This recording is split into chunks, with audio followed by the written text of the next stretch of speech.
বিগত 1907 সাল থেকে শাস্ত্রীয় সঙ্গীতের প্রচার ও প্রসারের প্রচেষ্টায় সাউথ কোরিয়ায় বন্দ্যোপাধ্যায় রাজবাড়িতে শাস্ত্রীয় সঙ্গীতের আসর বসে আসছে। শনিবার সন্ধ্যায় সাউথ কোরিয়া রাজবাড়ির রাজা পুলিন বিহারী বন্দ্যোপাধ্যায়ের ভাইপো তথা বিশিষ্ট বংশীবাদক বৈজয়ন্ত বন্দ্যোপাধ্যায়ের প্রথম বাৎসরিক স্মরণসভা উপলক্ষে সাউথ কোরিয়া বন্দ্যোপাধ্যায় রাজবাড়িতে এক শাস্ত্রীয় সঙ্গীতের আয়োজন করা হয়। এদিন মূলত সাউথ কোরিয়ায় বন্দ্যোপাধ্যায় পরিবারের সদস্য তথা শাস্ত্রীয় সঙ্গীত দিকপাল ও কালজয়ী শিল্পী প্রয়াত সন্ধ্যা মুখোপাধ্যায়ের ভাগনা প্রয়াত বৈজয়ন্ত বন্দ্যোপাধ্যায়ের স্মৃতিচারণায় এই শাস্ত্রীয় সঙ্গীতানুষ্ঠানের আয়োজন করা হয়।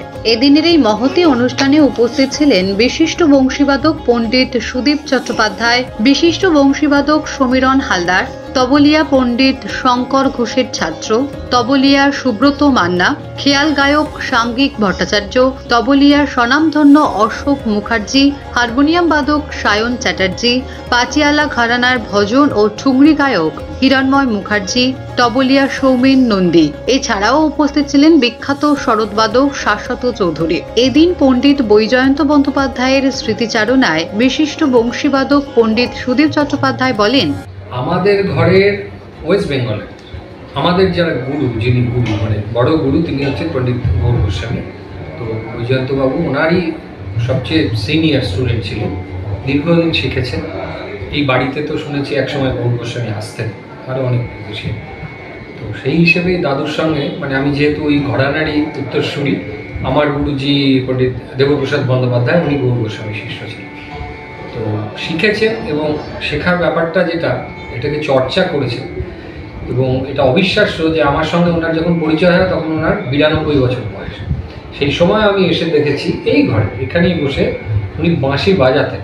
সেই সময় ছোটো বাঁশি যেহেতু বলতেন, কষ্ট করে বলতেন, সুদীপ বড় বাঁশি বাজাতে পারি না, ছোটো বাঁশি খুব ভালো লাগে, ছোটো বাঁশিতে বাজাই। এইটাই প্রচুর স্নেহ পেয়েছি, অনেক গল্প হয়েছে, এখানে ঘন্টার পর ঘন্টা কাটিয়েছি এই বাড়িতে।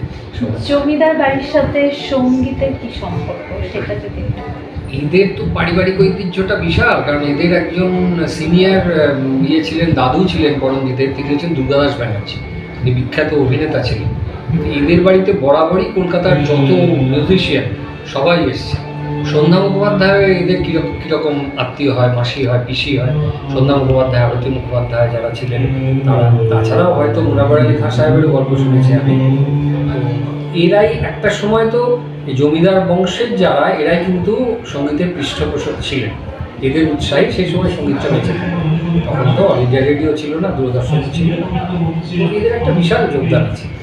এটা যদিও মানে শ্রী বৈজয়ন্ত বন্দ্যোপাধ্যায়ের উদ্দেশ্যে এই অনুষ্ঠানটি, তো তার পাশাপাশি আমরা জানি যে জমিদার বাড়িতে একটা সময় ওনারা প্যাট্রন হিসেবে কাজ করেছেন সঙ্গীত, শাস্ত্রীয় সঙ্গীত।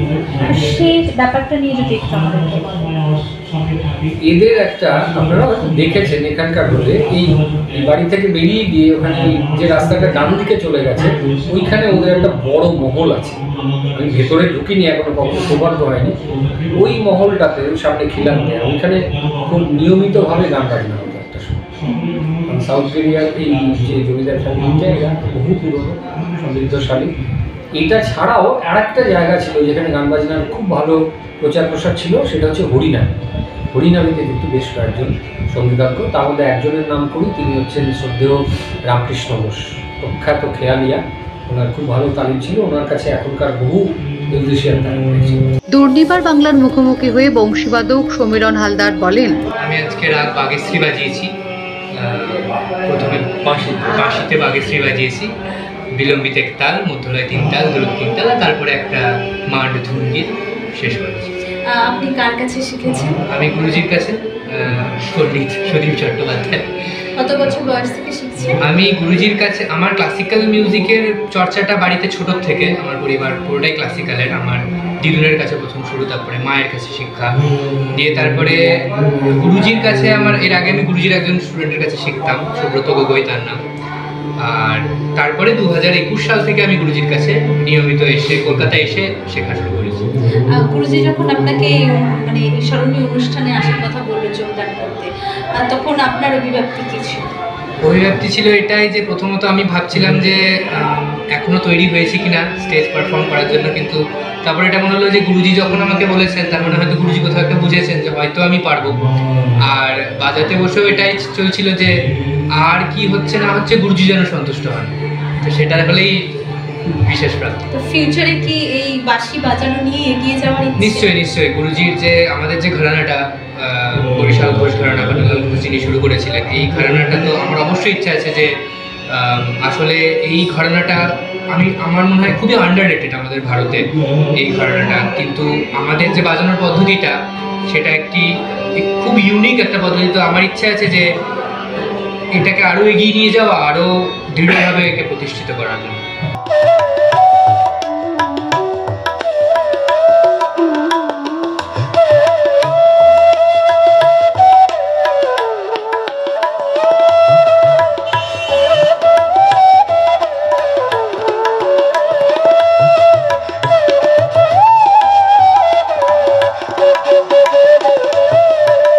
এদিন সুরে তালে ভরে ওঠে সমস্ত বন্দ্যোপাধ্যায় পরিবারের স্মরণ সভাস্থল।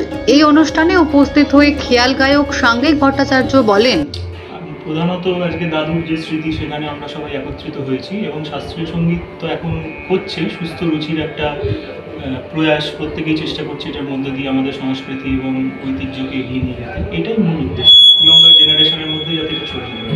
কি গাইছেন আজকে? আমি একটু রাগ যোগ চেষ্টা করি। এদিন দুর্নিবার বাংলার মুখোমুখি হয়ে তবলিয়া অশোক মুখার্জি জানান, আজকে অনুষ্ঠানে তবলা বাজাতে এসেছি।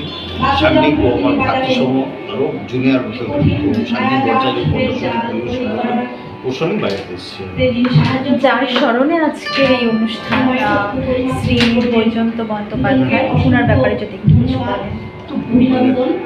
পুরোনো একটা ভালো বাঁশি বাজাতেন এবং কী বলবো, আমার গুরু বাড়ির সঙ্গে ভীষণভাবে পারিবারিক যোগাযোগ, একটা মানে কিংবদন্তি মানুষ এবং তার সঙ্গে আজকে অনুষ্ঠান এখানে বাজাতে পেরে আমি নিজেও খুব সৌভাগ্য মনে করছি। তো শেষ করা যাবে না, এত গুণী মানুষ, কিছু বলবো কি বলবো, বলাটাই ধৃষ্টতা আর কি।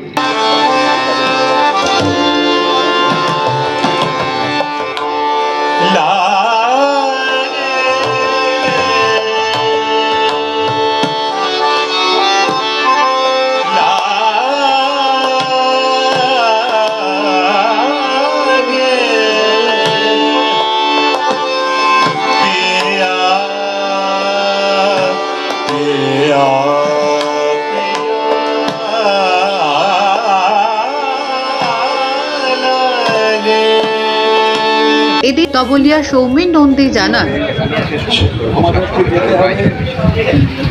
আজকের এই যে অনুষ্ঠান ওনার এই স্মরণীয় অনুষ্ঠান আছে,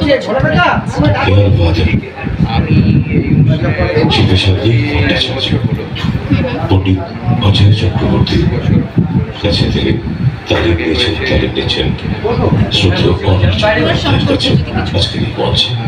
তার সঙ্গে অশোক মুখার্জি, তিনি রয়েছেন পণ্ডিত শৈলাজ ভট্টাচার্যের দীর্ঘদিনের শিষ্য, পণ্ডিত সোহনলাল চ্যাটার্জি এবং তারপরে তাদের যথাযোগ্য সম্মান এবং প্রথমে আমাদের মধ্যে নেই, কিন্তু ওনার রেখে যাওয়া সঙ্গীত শিল্প আমাদের সবসময় শিক্ষা দিয়ে যাবে এবং আমরা চেষ্টা করব সঙ্গীতের মাধ্যমে তাকে মনে রাখা। দুর্নিবার বাংলার মুখোমুখি হয়ে শাশ্বত চৌধুরী বলেন, সমৃদ্ধ করে গেছেন তিনি।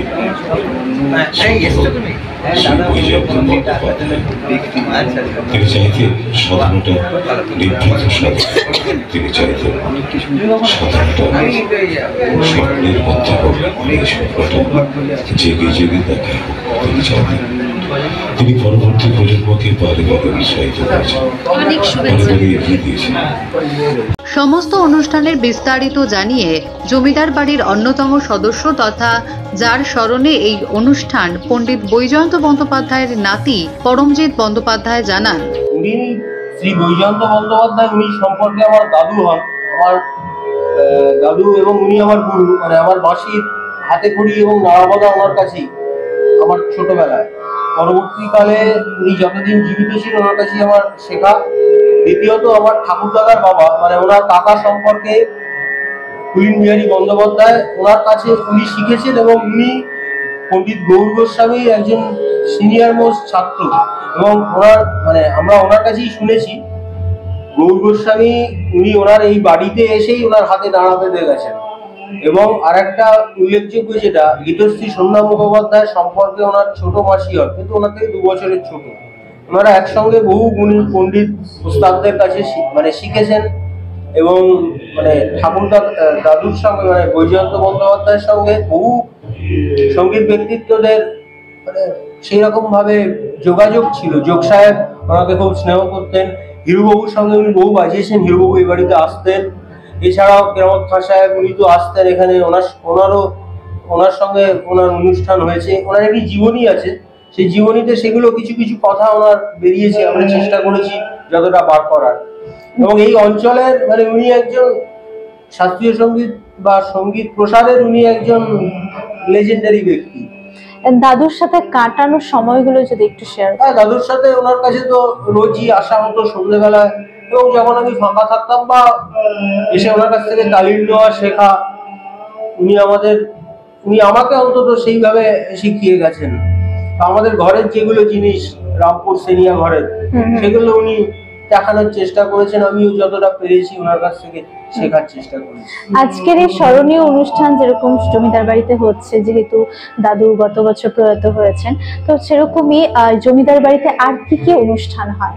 এটা তো ওনার স্মরণে এটা হচ্ছে। এছাড়া আমাদের আপনারা নিশ্চয়ই জানেন, আপনাদের চ্যানেলে প্রত্যেক বছর কভার করে, আমাদের প্রত্যেক বছরই ক্লাসিক্যাল মিউজিক ফেস্টিভ্যাল যেটা হয় সেটা এবছরও হবে 28 এবং 29শে মার্চ। হ্যাঁ, এবং এছাড়াও যেরকম হয় আর যা যা উৎসব, দোল, দুর্গাপুজো, নাট্য উৎসব সবই চলে আসছে আজ পর্যন্ত এবং এখনো হচ্ছে। আমরা চালিয়ে যাওয়ার চেষ্টা করি। এবং শুধু তাই না, আমাদের পরিবারের এবং আমার এখানকার কিছু সিনিয়র মোস্ট ব্যক্তিরা রয়েছেন, তারা আমাদেরকে গাইড করেন, আমরা চেষ্টা করছি বজায় রাখার। মানে যেমনটা শুনেছি যে সাউথ কোরিয়ার বন্দ্যোপাধ্যায় জমিদার বাড়ি মানেই হচ্ছে শাস্ত্রীয় সঙ্গীতের প্রচার। সেটা নিয়ে এখানে আজ বলে নয়, 1907 সাল থেকে এটা চলে আসছে। এখানে আসেননি এরকম কেউ মানে নেই, সবাই আমাদের বাড়িতে এসেছেন এবং গান বাজনা করে গেছেন। এবং এটা প্রচার আমাদের পূর্বপুরুষরা করেছেন, আমরাও চেষ্টা করি সেটাকে ধরে রাখার। হ্যাঁ, এইভাবে চলে আসছে আজও ধারাটা। এই যে ধারাবাহিকতাটা আপনারা শুনে থাকবেন, কিছুদিন আগে আমাদের একটি প্রজেক্ট বা সেখানে পণ্ডিত স্বপন চৌধুরী উনিও আমাদের পরিবার সম্পর্কে বলেছেন, পণ্ডিত স্বরাজ ভট্টাচার্য উনিও বলেছেন, বা আরো যারা যারা মানে শাস্ত্রীয় সঙ্গীত জগতের মহারথীরা রয়েছেন তারাও জানেন। এই যে ধারাবাহিকতাটা আপনারা বয়ে নিয়ে যাচ্ছেন এখনো সেই পূর্বপুরুষ থেকে, তো আপনার কি মনে হয় ভবিষ্যতে এই ধারাবাহিকতা? এবং আমাদের ভাইরা আছে এখন, তারাও শিখছে, চেষ্টা করছে, তারাও এতে অংশগ্রহণ করছে এবং চেষ্টা করছি আমাদের পরিবারের পক্ষ থেকে এটা যাতে বজায় রাখা যায় এইভাবে। এই দিন তার পুত্রবধূ তথা রাজবাড়ির অন্যান্য সদস্যরা বলেন, আপনার নাম? তনুশ্রী বন্দ্যোপাধ্যায়। আজকে যার উদ্দেশ্যে স্মরণীয় অনুষ্ঠান, তিনি সম্পর্কে আপনার কি আছে? উনি আমার সম্পর্কে শ্বশুরমশাই, কিন্তু উনি মানে আমার সেকেন্ড বাবা বলতে পারেন। আমি জন্মেছি মানে বাবার বাড়িতে, উনিও বাবা, কিন্তু উনিও মানে বাবার থেকেও কিছু কম ছিলেন না, নিজের মেয়ের মতোই আমাকে স্নেহ করতেন। আর গানের ব্যাপারে তো মানে যে কোনো যখনই টিভি চালানো হতো মানে দূর থেকে আমরা বলতাম যে ওটা কী রাগ হচ্ছে, মানে অবলীলায় বলে দিতে পারতেন, মানে রাগের ওপরে প্রচণ্ড পারদর্শী ছিলেন। আর সকালবেলা উঠেই 3 ঘন্টা মানে যোগ ব্যায়াম প্রথমেই, তারপরে নিউজ পেপার পড়া, তারপরেই উনি বাঁশিতে বসতেন। আর যখন বসতেন তখন আমি হয়তো যখন খাওয়ার টাইমটা পেরিয়ে যেত, আমি তখন বলতাম খেয়েই নিন, সময় হয়ে যাচ্ছে, উনি শুনতেনই না। আর একটা কি, ওনার হারমোনিয়াম উনি নিজে মানে এখানে রিডের ওপরে বোতাম রাখতেন, আর বেলোটা পা দিয়ে করতেন, আর বাঁশি বাজিয়ে যেতেন। মানে কখন যে 10টা-11টা বেজে যাচ্ছে তখন মানে মনেই হতো না, মানে বাঁশিতে যখন বসতেন তো বিভোর হয়ে যেতেন।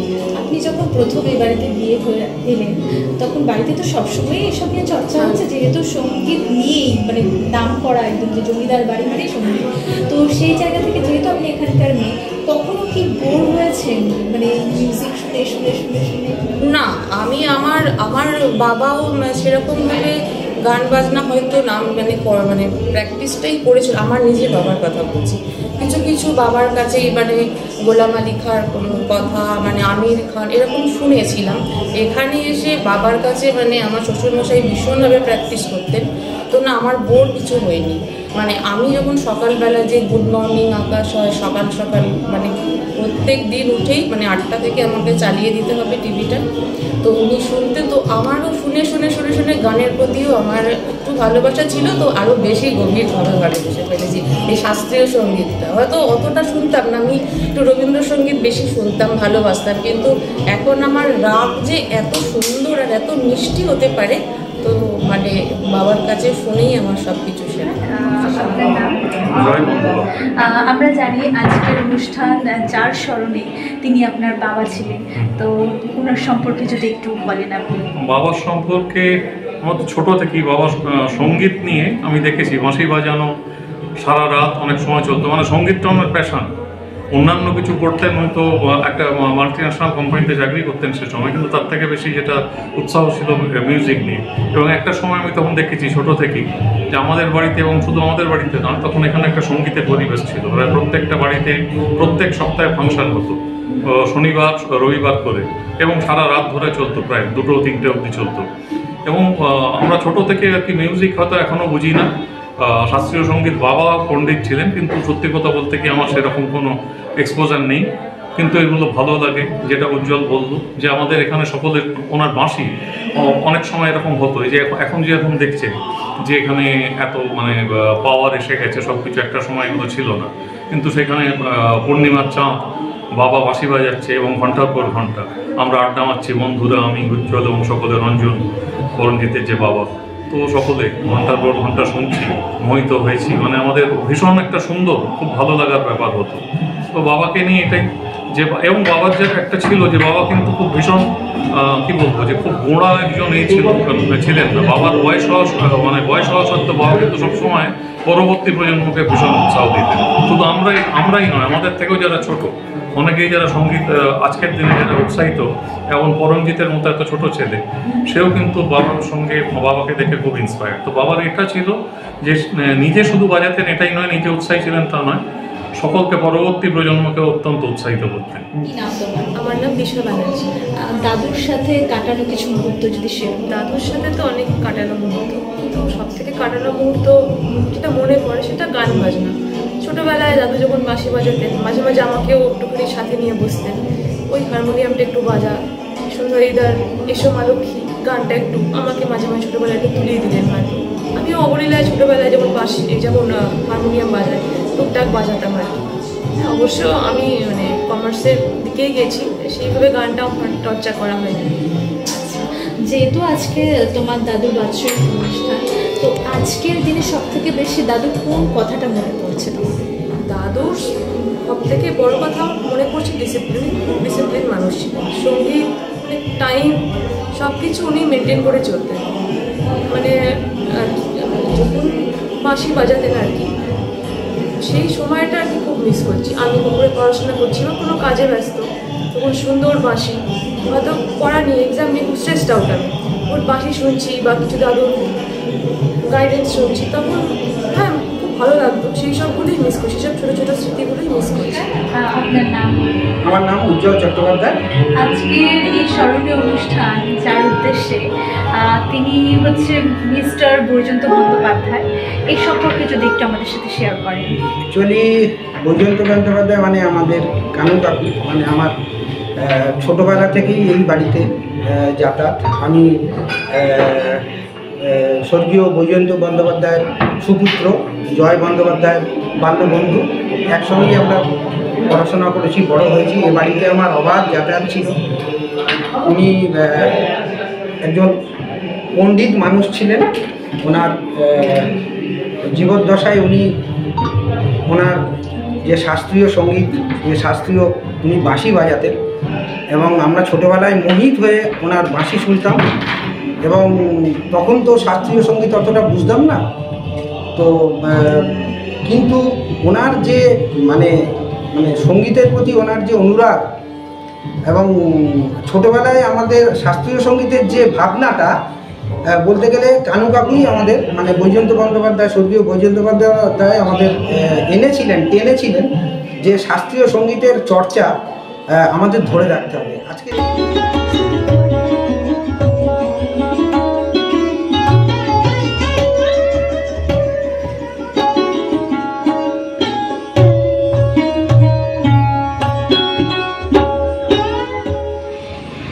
আমার নাম রমাপ্রসাদ চক্রবর্তী। আজকের এই অনুষ্ঠানে আসার উদ্দেশ্য যদি আজকের অনুষ্ঠানে আসার উদ্দেশ্য প্রথম উদ্দেশ্য হচ্ছে সঙ্গীত এবং আমি নিজেও সঙ্গীত করি, কণ্ঠসঙ্গীত। আর এই বাড়ি যার স্মৃতিতে আজকের এই অনুষ্ঠান হচ্ছে, ঘরোয়া অনুষ্ঠান, সেই অনুষ্ঠানে এই বাড়ির সঙ্গে আমার সম্পর্ক বহুত দিন থেকে। এখানেই আমরা গান বাজনা করি। আমাদের ছোটো ভাই করতো, মারা গেছে, মলয় চক্রবর্তী। আমরা সেই অর্থেই এই বাড়িতে আমরা অতপ্রতভাবে সাংগীতিক পরিবারের সঙ্গে আমরা যুক্ত ছিলাম। এই পরিবারের সঙ্গে সেই উদ্দেশ্যে উনি গত হয়েছেন প্রায় 1 বছর, সম্পূর্ণ হয়নি এখন।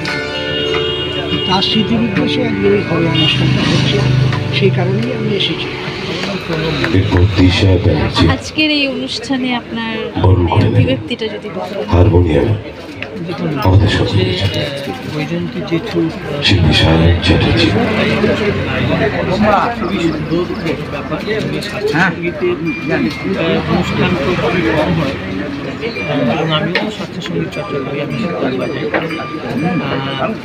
এই বৈজয়ন্তী জেঠু সামনের যে অনুষ্ঠান, এই অনুষ্ঠান আগেবারও একবার করেছিলাম, সুন্দর আয়োজন। এবং এই ছোট্ট পরিসরে এইভাবে যে অনুষ্ঠানের আয়োজন যারা করেছেন বৈজয়ন্তী পরিবার, তাদেরকে অসংখ্য ধন্যবাদ জানাই আমার তরফ থেকে। এবং শাস্ত্রীয় সঙ্গীতের আবহে শাস্ত্রীয় সঙ্গীতের ধারা, সেগুলো তো হারমোনিয়ামে যিনি সাথী হয়েছেন